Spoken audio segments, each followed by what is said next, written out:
শিলিগুড়ি ডাম্পারের চাকায় পিষ্ট হয়ে মৃত্যু ১৩ বছরের কিশোরের ব্যাপক চাঞ্চল্য। শিলিগুড়িতে ডাম্পারের চাকায় পিষ্ট হয়ে মৃত্যু ১৩ বছরের কিশোরের। এই ঘটনায় ব্যাপক চাঞ্চল্য ছড়াল গোটা এলাকায়। মৃত কিশোরের নাম উদিত ঝা। সে শিলিগুড়ি পুর নিগমের ১ নম্বর ওয়ার্ডের রাজেন্দ্রনগর এলাকার বাসিন্দা। স্থানীয় সূত্রে জানা গিয়েছে, এদিন বাড়ি থেকে সাইকেল নিয়ে বেরিয়েছিল উদিত। এরপর ঠোক্কর এলাকায় পৌঁছায়। তখনই আচমকায় সাইকেল থেকে পড়ে যায় সে। ঠিক সেই মুহূর্তে পিছন দিক থেকে আসা একটি ডাম্পারের চাকায় পিষ্ট হয়। এই দেখে তড়িঘড়ি গুরুতর আহত অবস্থায় ওই কিশোরকে উদ্ধার করে শিলিগুড়ি জেলা হাসপাতালে নিয়ে গেলে কর্তব্যরত চিকিৎসক ওই কিশোরকে দেখে মৃত বলে ঘোষণা করেন। এরপরে এই ঘটনায় ব্যাপক উত্তেজনা ছড়ায় এবং ওই কিশোরের পরিবারের সদস্যরা কান্নায় ভেঙে পড়েন।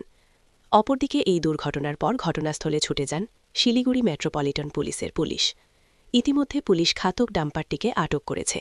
যদিও এই ঘটনার পরেই ডাম্পার চালক ঘটনাস্থল থেকে চম্পট দিয়েছে। স্থানীয়রা জানিয়েছেন, কিভাবে দিনের বেলায় ভারী যানবাহন ওই রাস্তা দিয়ে চলাচল করছিল তা প্রশ্ন তোলেন। শিলিগুড়ি মেট্রোপলিটন পুলিশ সূত্রে জানা গিয়েছে, ইতিমধ্যে গোটা ঘটনার তদন্ত শুরু করা হয়েছে। মৃতদেহটি ময়নাতদন্তের জন্য উত্তরবঙ্গ মেডিকেল কলেজ ও হাসপাতালে পাঠানো হয়েছে। ঘাতক